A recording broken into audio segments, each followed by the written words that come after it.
শনিবার সন্ধ্যায় গোপন সূত্রে খবর পেয়ে বড়সড় সাফল্য পুলিশের। বিশেষ অভিযানে উদ্ধার হয়েছে প্রায় 2 কেজি 100 গ্রাম মতো হেরোইন সদৃশ্য মাদক, সঙ্গে একটি লাল রঙের ছোট গাড়িও বাজেয়াপ্ত করা হয়েছে। গ্রেপ্তার হয়েছে মুর্শিদাবাদের লালগোলা এলাকার 2 ব্যক্তি, আমিনুল ইসলাম ওরফে মনিরুল এবং মনিরুল হক ওরফে রনি। পুলিশের সন্দেহ এরা কোনো বড় মাদক চক্রের সক্রিয় সদস্য। ওই চক্রের তদন্তে নেমেছে পুলিশ। মাদক বিরোধী অভিযান আরও জোরদার করার বার্তাই দিয়েছে পুলিশ। আজকে সন্ধ্যাবেলায় একটা খবর আসে এখানকার ইনচার্জ ইবাদুরের কাছে, মীরা ইনচার্জের কাছে, যে একটা গাড়ি করে, লাল রঙের একটা গাড়ি করে প্রচুর পরিমাণে নিষিদ্ধ মাদকদ্রব্য পাচার হচ্ছে।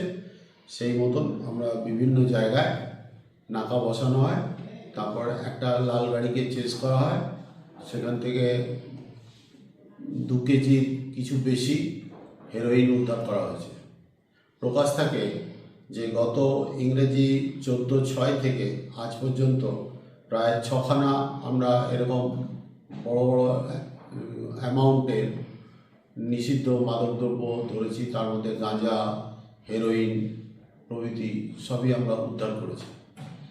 জনসাধারণকে অনুরোধ করা হচ্ছে, আপনাদের কাছে যদি এরকম কোনো খবর থাকে, কোনো জায়গায় নিষিদ্ধ মাদকদ্রব্যের ব্যবসা হচ্ছে, চোরাচালান হচ্ছে, কেউ এর সাথে লিপ্ত আছে, তাহলে আপনারা আপনাদের স্ক্রিনে দেওয়া যে নম্বর যাচ্ছে তাতে আপনারা নিঃসংকোচে খবর দেবেন।